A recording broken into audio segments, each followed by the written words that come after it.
ladies and gentlemen. Welcome to the Tapped Out Wrestling Podcast. I'm Nick McDaniel. He's Myron Fancher. How the heck are you, buddy? Oh, I'm looking for Brooks Jensen. He runs in all the time. I'm scared he's going to run into the podcast now. You never know, man. He may pop the head around the corner and be, it's me again, Margaret. I got that guy that sings all the time showing up, but this whole Brooks Jensen stuff has got me, man. Yeah, what a it's gimmick! out. What a gimmick! Crazy gimmicks. Well, speaking of gimmicks, let's talk about our gimmick, Myron. Yes. Over at YouTube. That's right, man. YouTube.com. The handle there's at Tapped Out Pod. Make sure you're liking the page, subscribing to the page, turning that little bell, go click, click, turn that little notifications thing on there, so that way you get every time. Because look, we are full disclosure here. We got to tell you, look, we hit a wall today, Myron. We had a lot of issues. We're not going to go down the rabbit hole of the what's and the whys, but you could probably still tell that my voice and your internet just weren't cooperating very well today. So we are dropping a little bit late. But yeah, so look, man, it happens. It happens to all of us, man. But look, difficulties. Patreon.com/TappedOutPod. When we finally can get there, the recording, I'll get it uploaded, so it'll be up, But then again, you want your notifications on if you're on YouTube because, hey, it does drop tomorrow, the next day, right there on Thursday. And look, we're dropping 2 shows a week. So you got the Tuesday show, you got the Thursday show. And you're mad crazy recording stuff in the studio and scheming and prying now, man. You got all kind of stuff going on. So, yeah, so the one I was supposed to record Tuesday, we're going to record on Thursday night now. The same kind of complications. Things happen. Whatever. It's wrestling, right? And it was funny. I'm not going to tell you who the talent was. We were having a conversation, and I said, if it just sucks, I'll put it behind the paywall. So they'll have to, because we haven't done a show together, so we're just we are intrigued how this thing's going to work. Like, because look, when you do something new with somebody, then, like, I always joke back to how big, like, when we did look, okay, by the way, I'm sitting here telling you I don't think we suck now. I'm not saying we're great, but I don't think we suck. We sucked when we first started. Like, it's, you got to push your way through the suck. 3 guys sitting around a table in your basement. Just sitting there. Yeah, and exactly. I don't even remember. I got a message the other day from a guy that said, have you ever had a midget on your podcast? And I was trying to think, it's like, I'm pretty sure we had that midget on our podcast at one time. Yeah. And it's not even Kenny. It's not even Kenny. It's funny. Somebody said, all right, I'm going to say it. Because the meme has become so popular, we sucked so bad. Should we just call like the first 20 episodes the Hawk Tua era? Maybe even the first year. I mean, it was a lot of stuff. It was pretty bad. A lot of stuff. It was fun. And folks, this is what I'm telling you about podcasting or anything like this. You got to try. You got to get out there and try. Later on, we'll tell you how. Yeah. Okay? Later on in our advertisement, we'll tell you how. But we've built a great fan base, and those fans send us letters. They send us email. Well, they don't actually physically send us letters because they don't know the address. But I'd give you Nick's address, but I don't want him getting any more fan mail. I kept getting nudies sent to me, so I'm not gonna, and having people show up at my house. That was just people sliding in your DMs, though. That's a whole different story. Yeah, I keep getting a lot of female fans sending me messages. But they're all fake. And I think a lot of them have something to do with Teddy Hart's email scams. But on to our questions from our fans, Nick. Our good fan, Carl.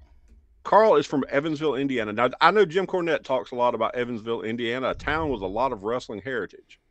And Carl wants to know, what did you guys think about the Indianapolis mega deal with WWE? Now, this is really a mega deal, Nick. How crazy is this? Yeah, I think we're going to be just absolutely floored when we hear numbers because at some point we're going. I mean, it's a public company deal. Yeah, yeah. So it's going to have to. The numbers are going to have to come out. I just can't. Like, let's preface out. So we're talking about the deal, obviously, with Indianapolis.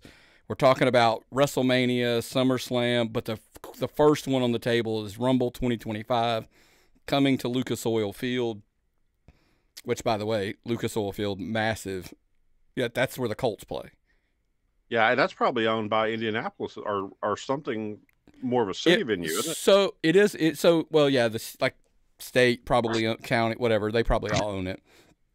Taxpayer dollars built that thing. Yeah. Crazy thing is, it just recently did that's where they had the swimming trials.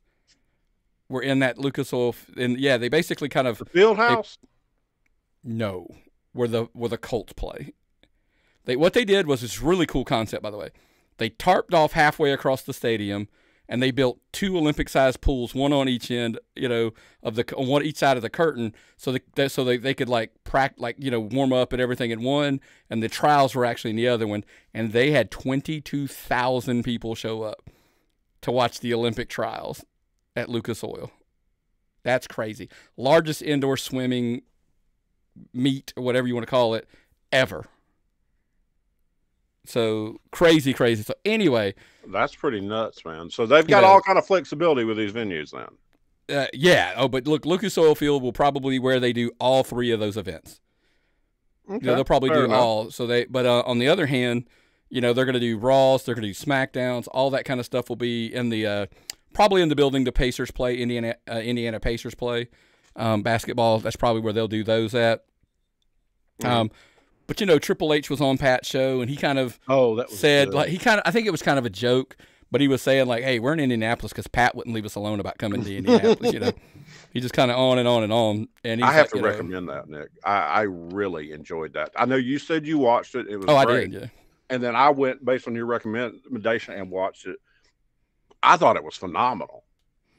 That man, Triple H, God, I can't even remember his real name. He came out there and spoke so eloquently, so well. I don't think wrestling's had such a good spokesperson in a long time. A well-respected, good spokesperson like him. And I think with him kind of over the content, and and what I admire about him too is he's fully capable of sharing all of that love with Nick Khan. Like with the business deals and making that kind of stuff happen, right? Yeah. Well, he talked very highly about Nick Khan, so I was very pleased. This is not a sport. This is a television show about a sport, and this is a television show about a sport that just is going to be bringing everything to one city, and there's probably zillions and billions of dollars involved in this. That's awesome. That's got to be the craziest deal ever as far as a city wanting to host a sport that's not football or basketball or baseball.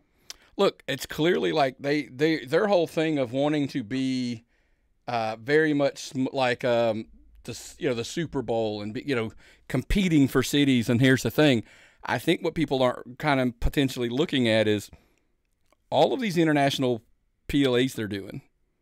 Yes, it used to be taken for granted that 11 or 12 of the PLEs were going to be U.S., right? We knew the Saudi deals; those were going to be So some of those. So, but let's say 10 or 11. Yeah, we're going to be. Well, now, dude, you might be down to like 5 or 6 in a year. Dude, they're eating the shit up, man. It doesn't matter what you run overseas. You could run your crappiest pay-per-view, your lowest drawing pay-per-view. You move it overseas, and all of a sudden, it's your biggest seller.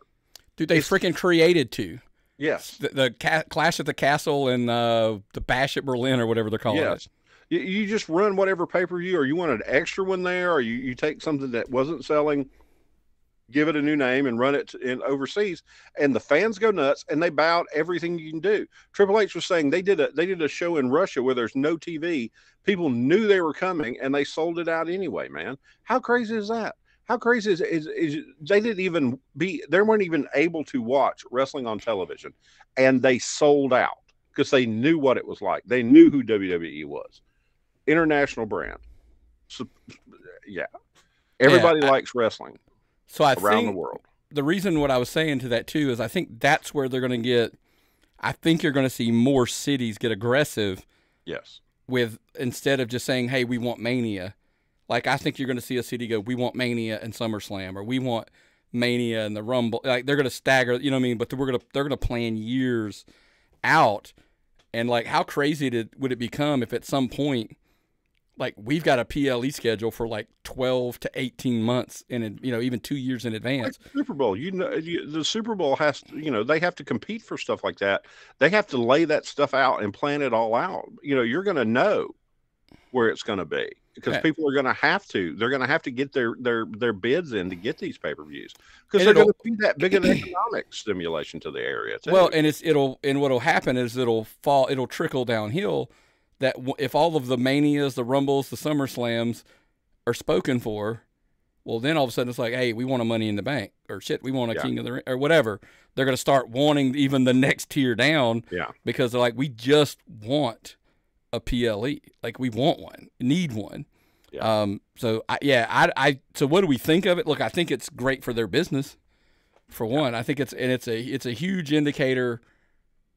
The only thing that you got to be careful for is if the market starts slow, or the market, if the product starts cooling off, do those cities regret signing that far out and go, oh, we're going to get it in a downslope? Go ahead and get them signed. If you're WWE, you get that shit signed now, correct? Yeah, that's the way they do business. They're smart. Conversely, by the way, the product could get hotter, and them going ahead and cutting that check now might be, it's kind of like sports. Sometimes when you sign a player, they sign these athletes and they're like, oh, they paid him, he's the highest paid quarterback in the league. Give it a minute. In 2 years, he'll be like 5th or 6th because more guys are going to pass. You're just saying like he's more expensive on paper today, but in 3 years we have a gut feeling he's probably not going to be the highest paid quarterback because a whole bunch of guys are going to sign the new highest paid quarterback in football. So at that point, you'll kind of look. We're not saying we got him on a deal, but we just saved ourselves the money versus waiting down the road and having to pay him that even more money down the road. So his second contract, right? So you don't have to get him on his second contract when he's worth a lot. That's amazing, man. I love what wrestling's doing right now. Our next question comes from Kenneth from Newark, New Jersey. Never been that far north. Was the reaction to the Wyatt sick photo, right? How do we say that? Wyatt six photo at Whataburger too harsh? Well, Mark Henry, I agree with you, Mark Henry. But then again, I still believe in Mark Henry. Maybe not Mark Henry. Joe, what's his name? Joe Hendry. Joe Hendry, not Mark Henry. I still believe in kayfabe.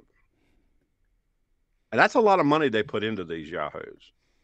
And they go to Whataburger. I don't even like Whataburger that much. For the record, Whataburger's overrated, just like Buc-ee's. Yep. This is my opinion. I love Buc-ee's. I went to Buc-ee's. I haven't revealed all my stuff from Buc-ee's yet. I've still got pictures and video. Listen, Rachel made me go back again. We were out on the road, and she was like, hey, we went, and I stand by my first statement. So, here's the thing. I'm not saying the food wasn't good, but it was a little overpriced. I think these are things that it's everybody's opinion. Yeah, but I didn't state it as a fact. I just kind of said that was my opinion. This is Mark Henry's opinion. And what is your opinion, Nick? So, and by the way, Bully Ray kind of agreed. They both kind of agreed. They were down the same. But I do like and I do agree with Bully's stance. When he said, yes, everything Mark Henry was correct, but he's like, but we're also old veterans, old timers who we come from a different time and a different way of business. It's a different day. It's a different time. They kind of probably came off looking like, get off my lawn, guys. Because here's the thing. By the way, I mean, it's not like they went in full get up. I mean, like the Wyatt Six didn't walk into Whataburger. Bo Dallas and Nikki, like they were out of costume, and didn't they take a picture with a fan? I think that's how whatever. They took a picture with a fan, but then again, that picture went all across the internet. I mean, and again, you can't kayfabe though in 2024, Nick. With the high-speed internet, how can you kayfabe? With a cell phone in every hand, with a camera, how can you kayfabe? At times, I'm not saying they're not 100% correct. This is a question. tappedoutpod@gmail.com. Let me know your answer. Do we overestimate because that's what we do. We live on social media. We are digging this shit up. There's a 12-year-old kid who watches, or he shouldn't be watching the Wyatt 6 maybe, but if he's 18, you know what I'm saying? Like, he may not give a shit. He's not on Twitter. He's not looking. He's not reading dirt sheets. He's just literally watching TV. And he doesn't know, and he doesn't care. As somebody who's going to keep watching, does it disappoint me? Really? No. I'm still excited about the whole gimmick, which I was not excited about it till that last promo, till the VHS promo, with Michael Cole having to explain to people what a VHS was. That was pretty rich to me. Yeah. Since we're dinosaurs, I don't think. The pause button. Speaking of VHS tapes, can I hit a pause button on something? Go ahead. So I don't know if you watched the entire Pat, because so here's the thing: I watch Pat's show like later in the day typically. No, I just watched that. I watched that. So Michael Cole was on there, by the way, in the third hour. So he was not on the ESPN broadcast. He's only on the ESPN Plus or the YouTube version.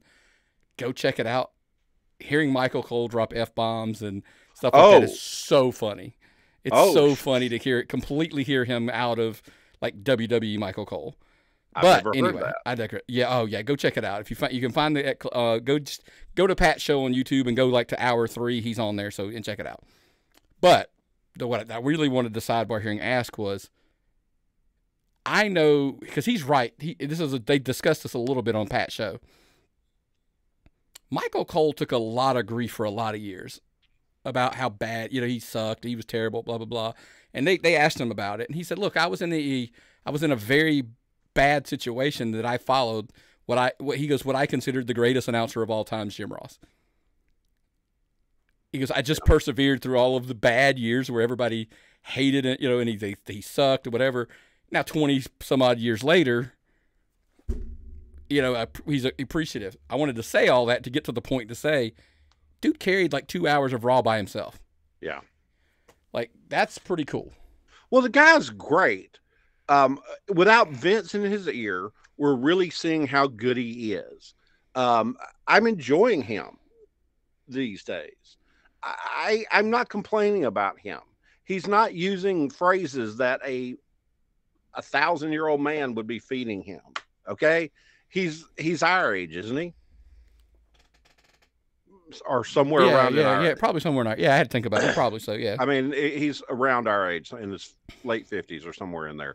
So we're not in our late 50s, but he's an icon, and he's doing a great job. But you got to remember, he had Vince in his ear, calling every single thing he said. So I really appreciate Michael Cole, and he's probably going to go down not as the greatest announcer of all time, but probably the announcer. Not the greatest, but the announcer who lasted the longest. Jim Ross was the voice of the Attitude Era. Michael Cole is going to be, good or bad, he's going to be the voice of the PG era and whatever, the Triple H era. I mean, we'll see how far he goes in the Triple H. Because look, think about it, if he could probably go another 15, 20, 25 years. Because if he goes to like Jim Ross's, he could probably have a heck of a run for another 15 years or so. He's going to need some energy for that.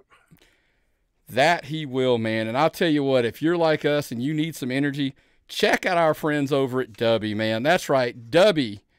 New partnership we're into. Dubby energy drinks, but they don't just do the cans, they do the powder stuff too, which if you really want to save some money, man, look, Dubby's been around since 2021. They created all their own stuff. It's super cool. 0 sugars, no artificial colors or dyes, secret formulas, hidden ingredients, none of that stuff. And yes, by the way, it is gluten-free. They partnered up with some guys. Look, they're in for the streamers, content creators, gainers, all that kind of stuff. Got a bunch of different flavors out there that are really unique. They custom made for them. And if you try them, it's not flavors and taste that you've had before with other people. So you're going to taste flavors you've never had anywhere else. And by the way, Myron, if you want to go with the route of the powder, it comes out to about like $1 a drink or less.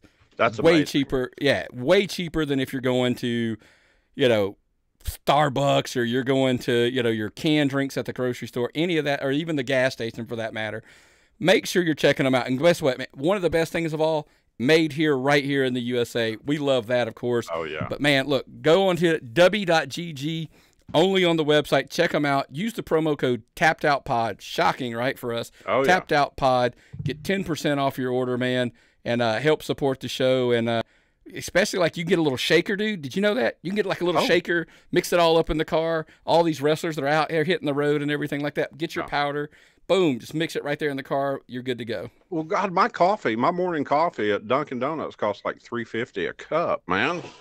That's a amazing savings. And look, we know, the energy drinks aren't good for you right now, but they got the hydration sticks, all that stuff as well. So check them out again, man. W.GG.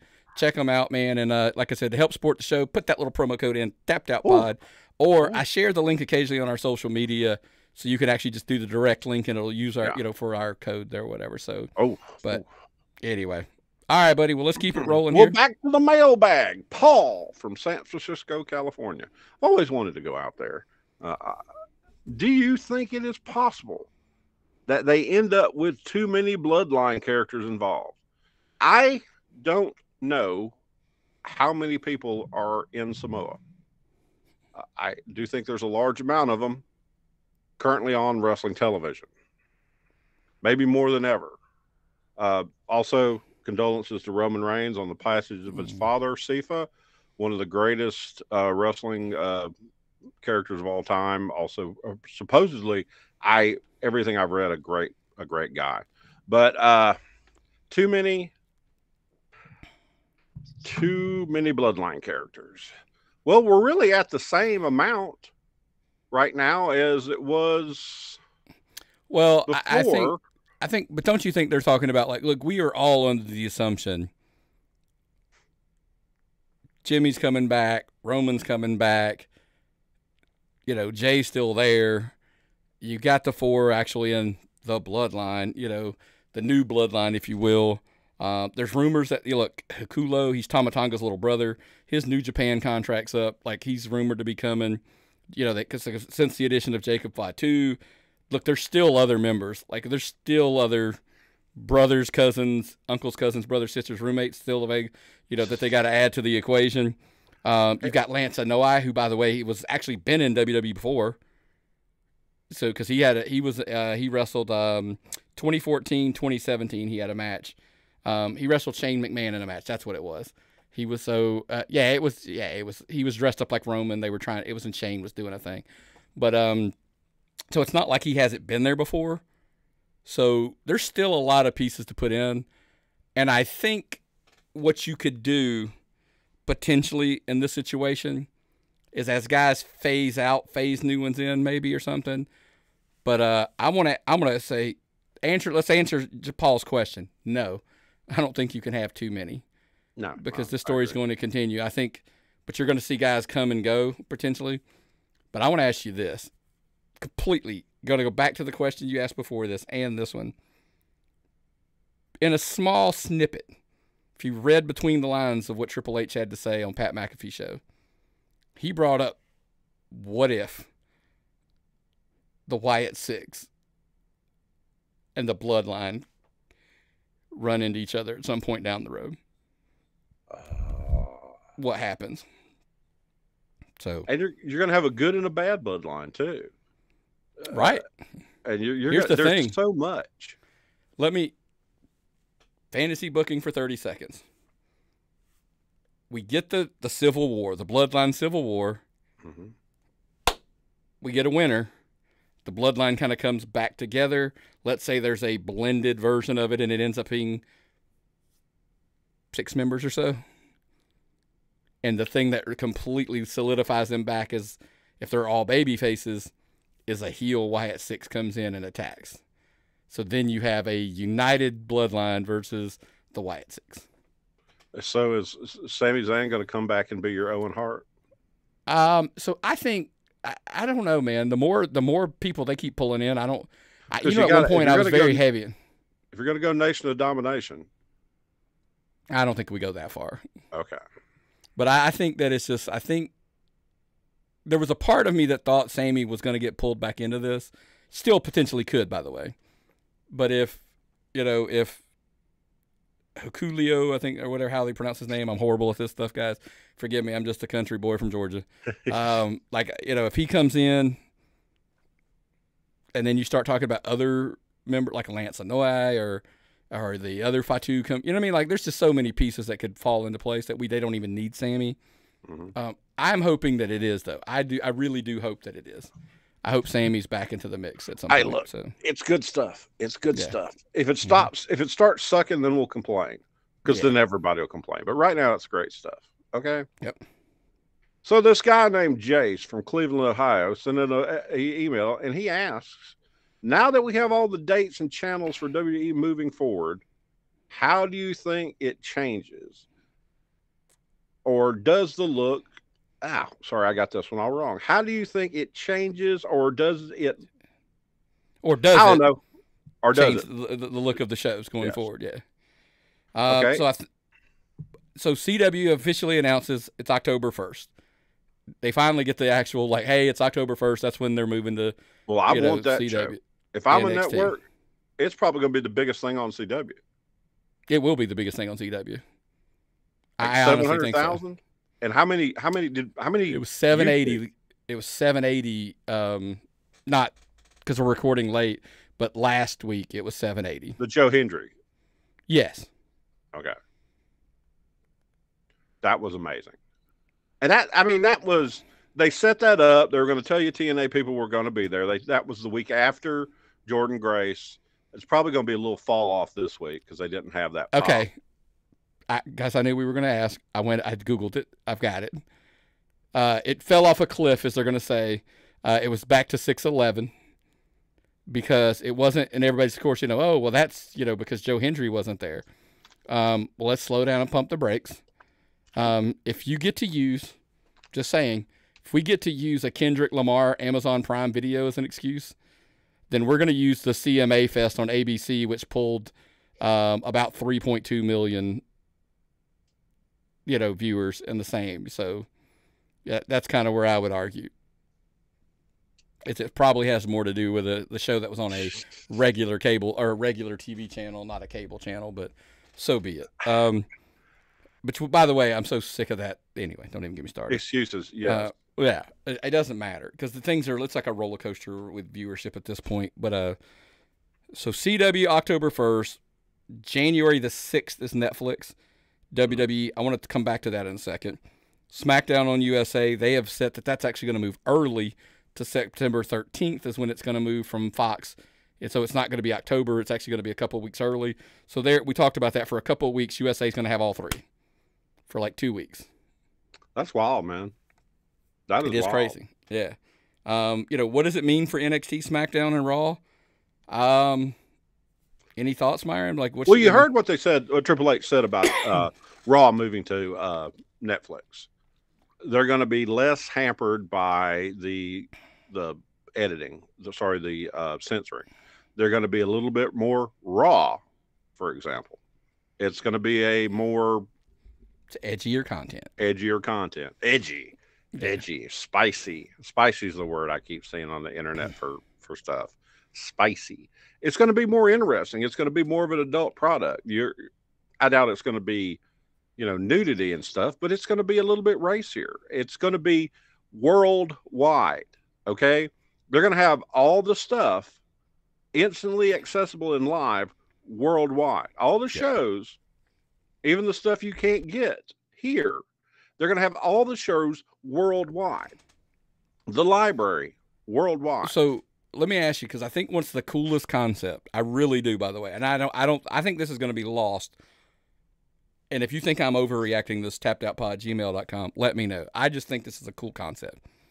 What they're telling you, Raw is going to air live across the world on Netflix at one time.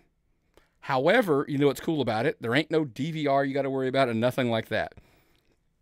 If you're 8 hours ahead and it's the middle of the night, you don't have to worry about it because when you wake up, you just pop your Netflix on and you start.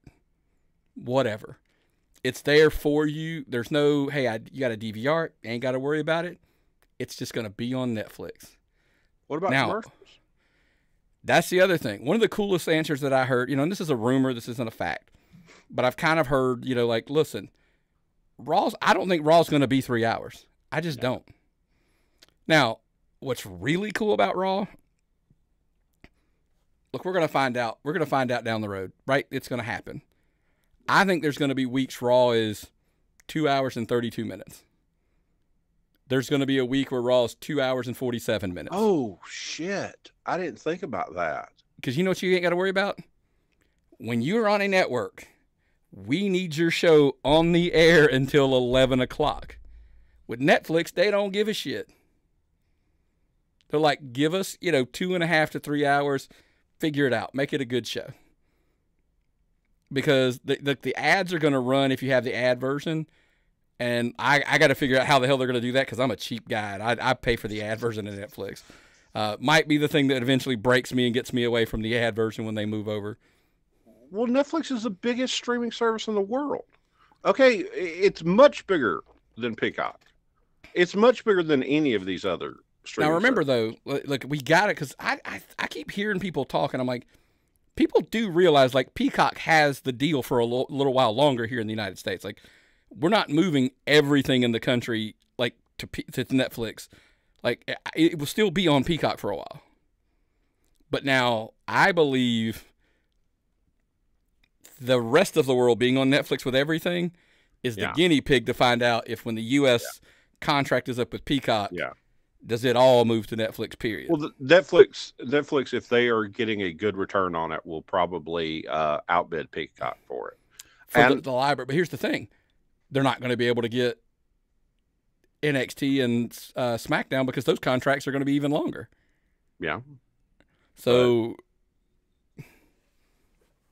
I think WWE was very smart they still have, and we've talked about this in the past, folks. I know. Now they have one of their major shows on a broadcast channel.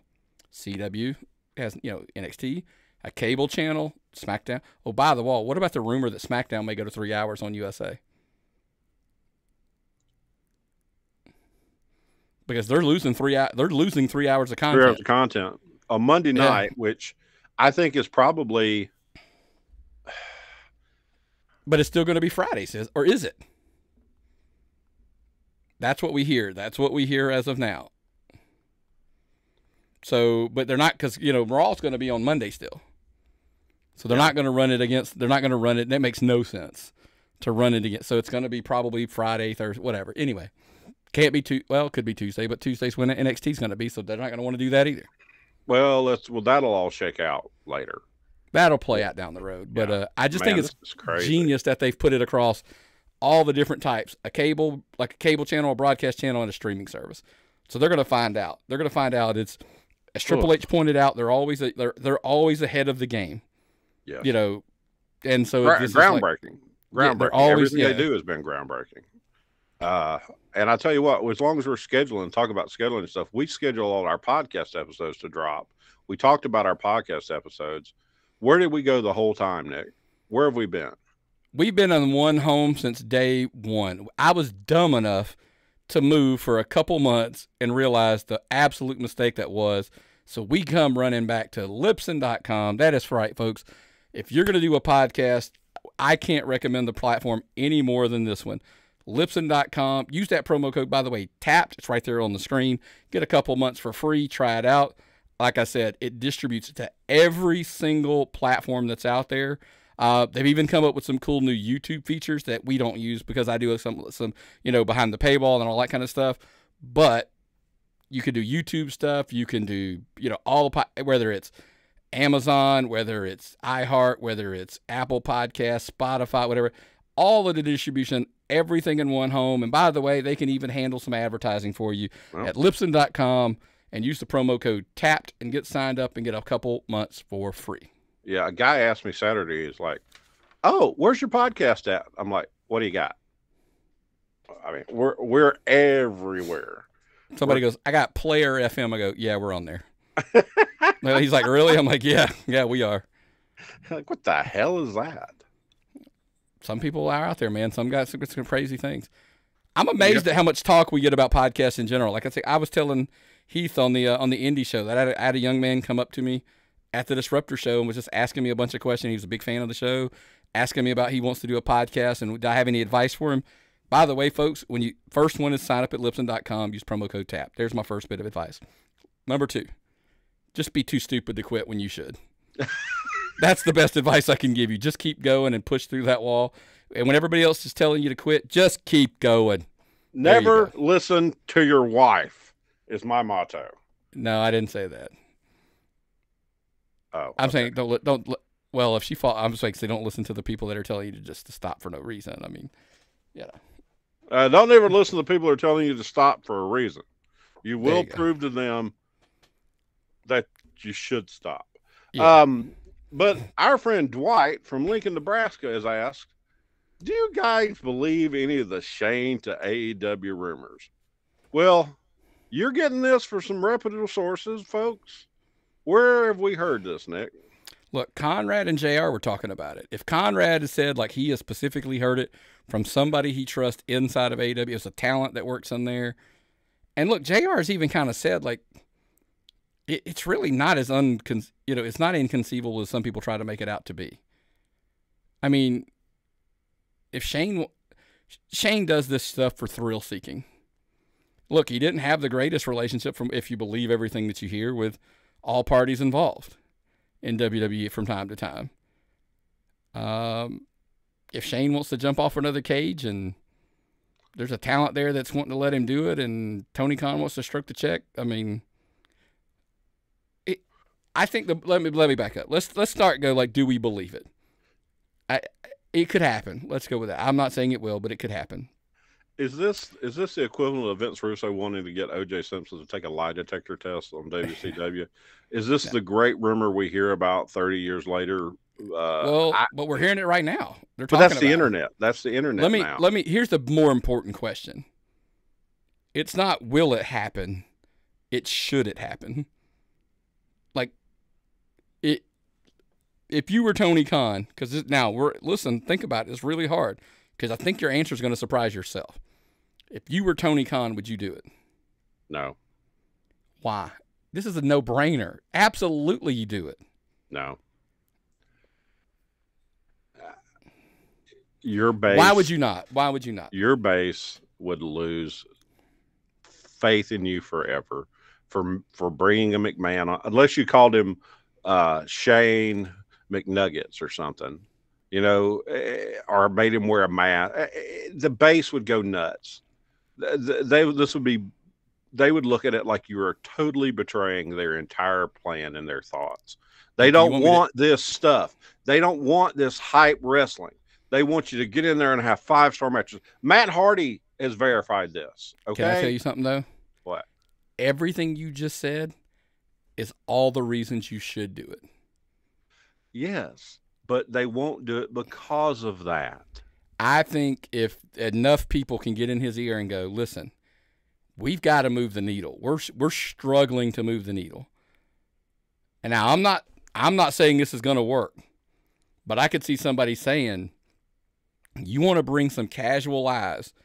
You want to bring some casual wrestling fans' eyes to this product. This is a move I think you do, because there's a great thing I heard Eric say one time. Eric Bischoff made a genius thing. If you are pissing Dave Meltzer off on a regular basis in the newsletters, you're probably doing something right. So if the base that you are tunnel vision catering to right now is showing you it doesn't work, you gotta zig instead of zag, right? You gotta do something else. Well, their casual base is gone. In my opinion, their casual base. I agree. I do. So this move gets you. I think it might.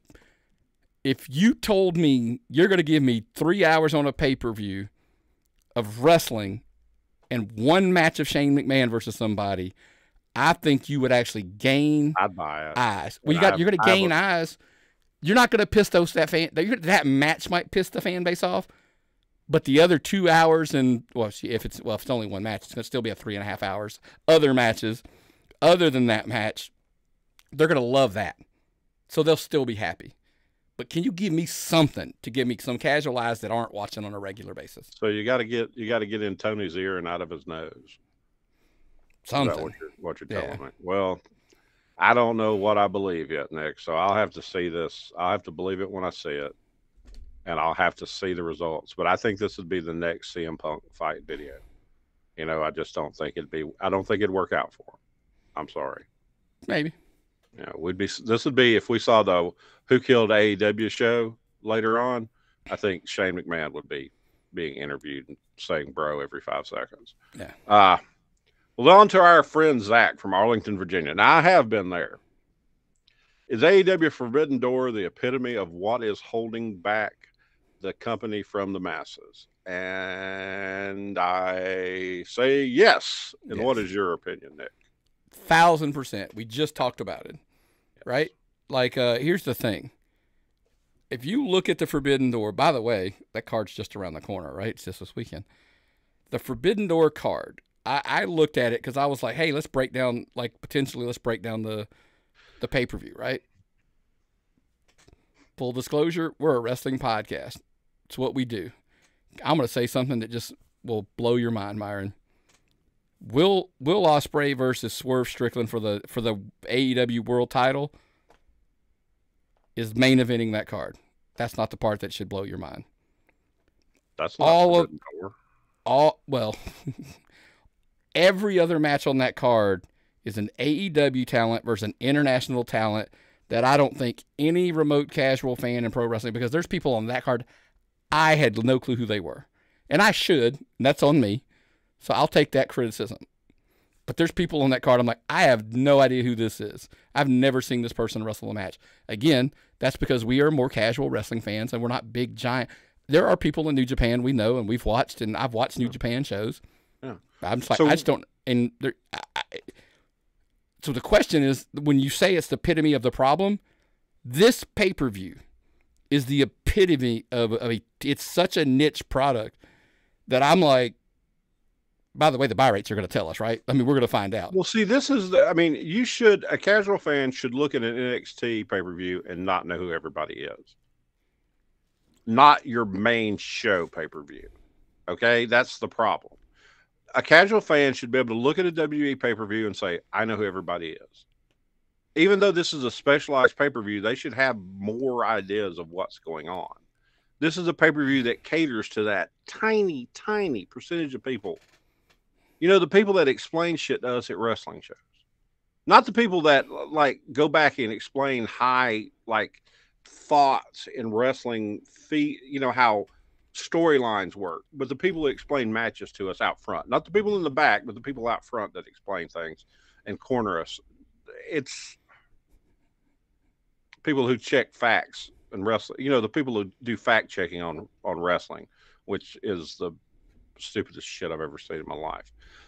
I just think they keep doing this stuff and it fails. And you appeal to this tiny audience and it fails. And eventually, as these people find girlfriends eventually and move out of their mother's basements or their mother's attics or wherever they hide, their base is going to go away. It's a tiny audience. And you cater to a tiny audience that is not going to be able to keep supporting your company. New Japan had an audience before you started.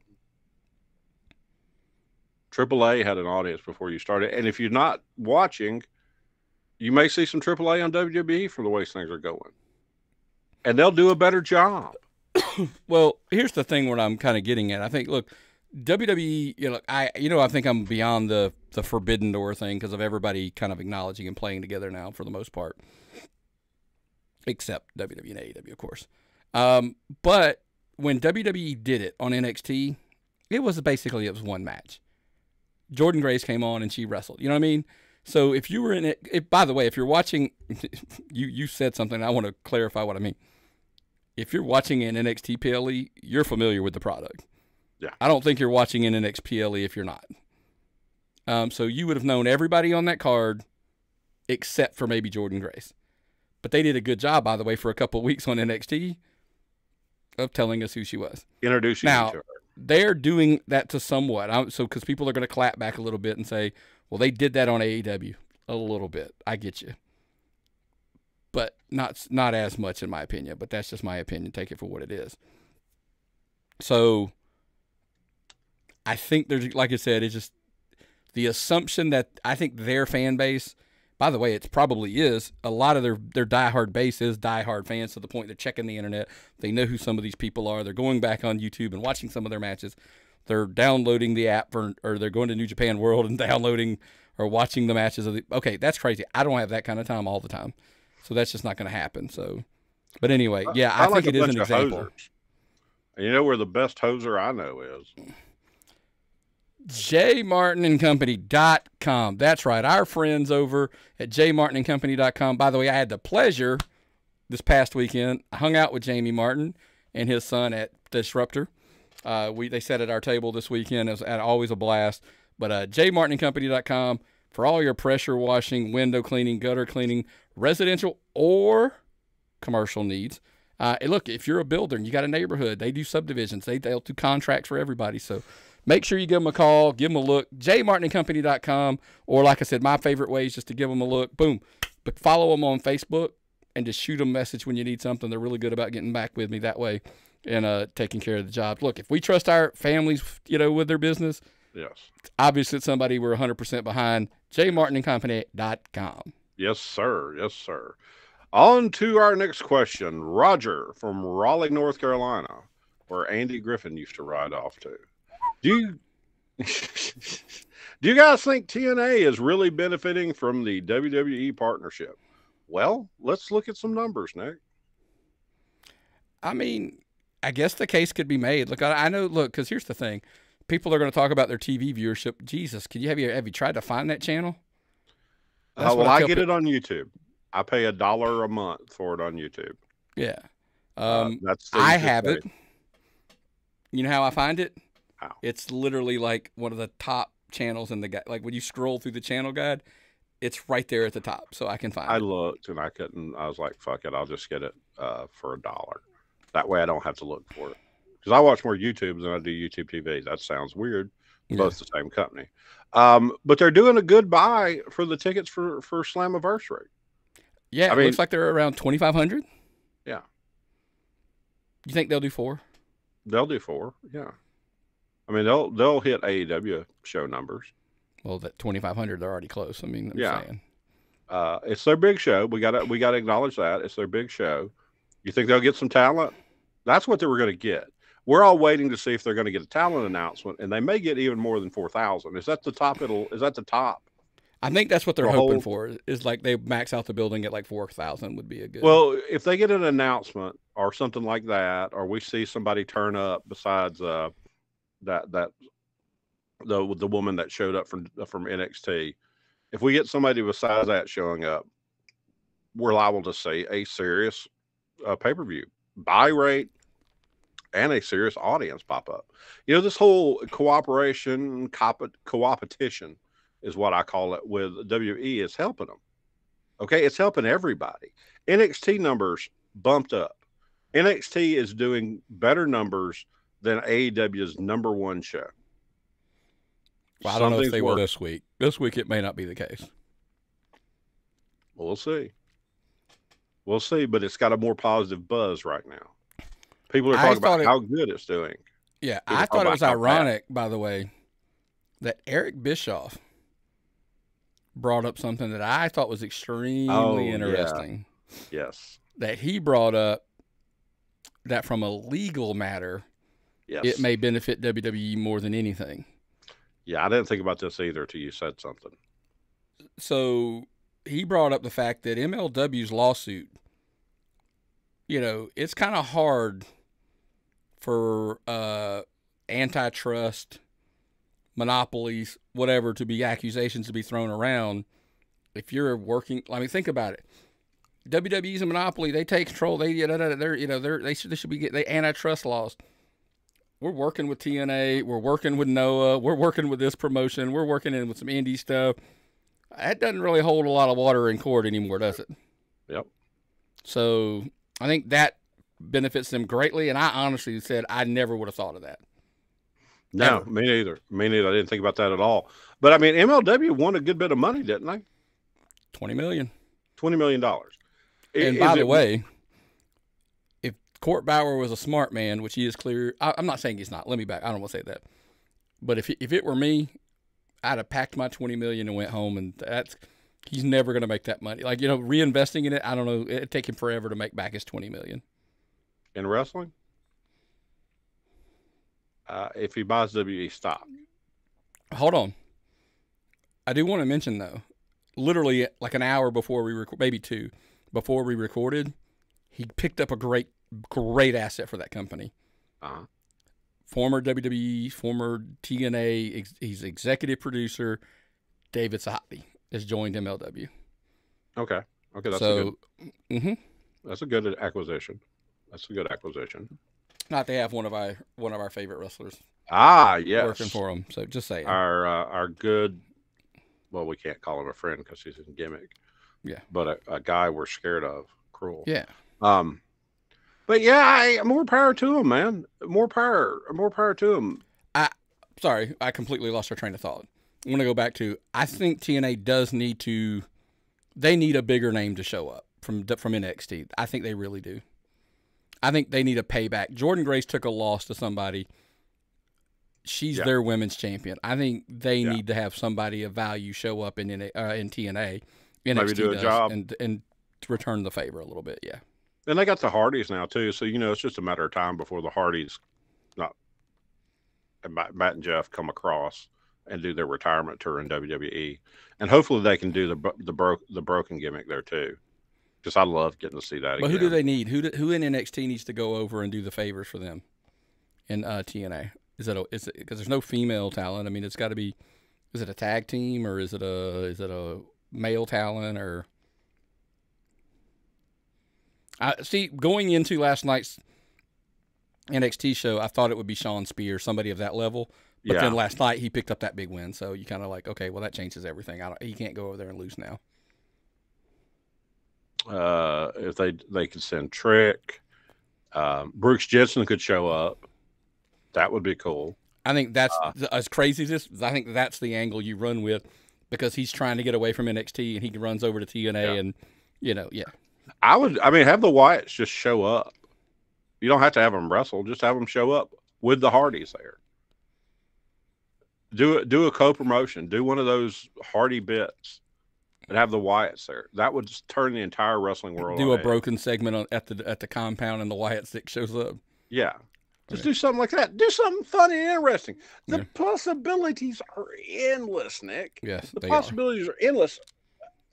And the next question comes from a guy named Nick from Buford, Georgia.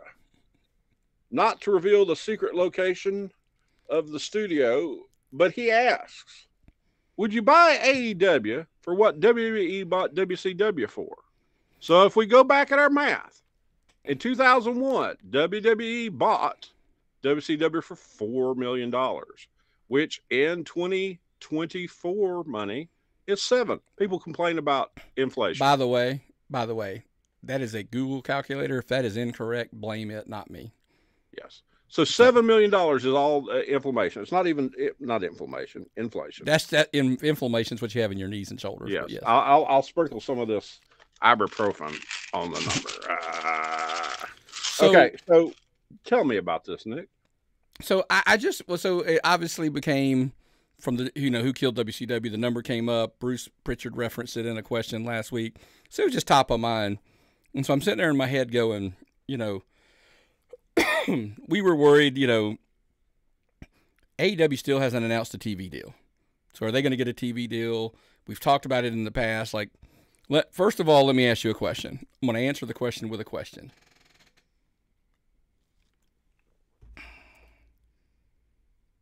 If AEW were to reach financial struggles to the point that it was going to die, does Tony Khan have too much pride he wouldn't sell it? He would just close up shop and go away because he would never let anybody else have his baby. That's the question. I'm going to answer my own question with a question. I think that answers yes. I would think so, yes. Because he doesn't need the money. No. And it's a privately held company.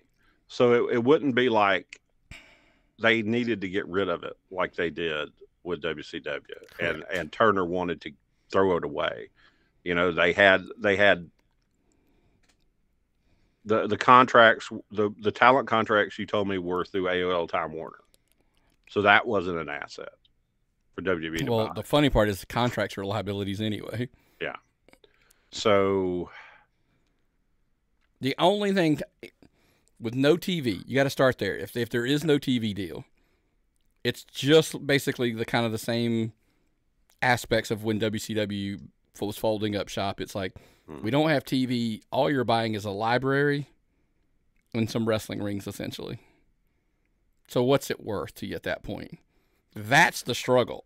What is the AEW worth without a TV deal? Their library isn't that substantial. 5 years. 5 years, maybe four pay-per-views a year. They've staggered them. They've gone more and more and more every year. So, I mean, you've got a decent amount. But it's if you took every AEW show, Rampage, Collision, pay-per-views, etc. I mean, still not as much as the WCW library was. No, not really. So the struggle just becomes, I don't know that Tony Khan would ever let it happen. Well, he said he doesn't need the money. The actual worth of the company without Tony Khan pisses, and I'm not talking about AEW, by the way. $7 million is nothing. It would into the Khan family. No. So to say like we'll give you $10 million for AEW's library, Tony Khan would probably rather just sit on it, because he would probably try to find somebody just to like he could lease it out to some. You know what I mean? Like he could just say, oh, I'll give you all this content library you put on a streaming service. His argument is in the long run, it doesn't care if it takes him 10 years to make it. He was like, I'll make $10 million. Okay. So when we see 20 years from now, when we see the Who Killed AEW video, who are they going to blame in the end? Tony? Oh, yeah. The Buck? I mean, unfortunate, no. Punk? No. See, here's the thing. There is he is the end of the line. It's his sandbox. He plays with his action figures in sandbox. No ifs, ands, or buts about it. They don't have creative control issues with wrestlers. He basically just, whatever happens there, he allows to happen. He books the way he wants to book. He is the head of the table when it comes to the creative team. There's nobody there to blame. I mean, there isn't. They're not owned by Turner. They don't have any television people telling them what they can't. So it's got to be. Unfortunately, if it dies, it will be Tony Khan's. It will be at his feet. I'm not going to say like, oh, it's his fault. It is, but I'm not going to say it that way. It'll be at his feet. Like he will be the one held responsible for it. So he doesn't have the Eric Bischoff cred of being able to have 83 weeks. He has no weeks. Right. What's his claim? Look, I want to be fair, because let's say this and we'll get out of here. Wrestling is better today because AEW existed. I do believe that at my core. Yes. It pushed WWE. Yes. Do they try things like they're doing if AEW doesn't exist? No. Do they change things? Just other talents have contracts. They have jobs if they wouldn't have a job in WWE. So.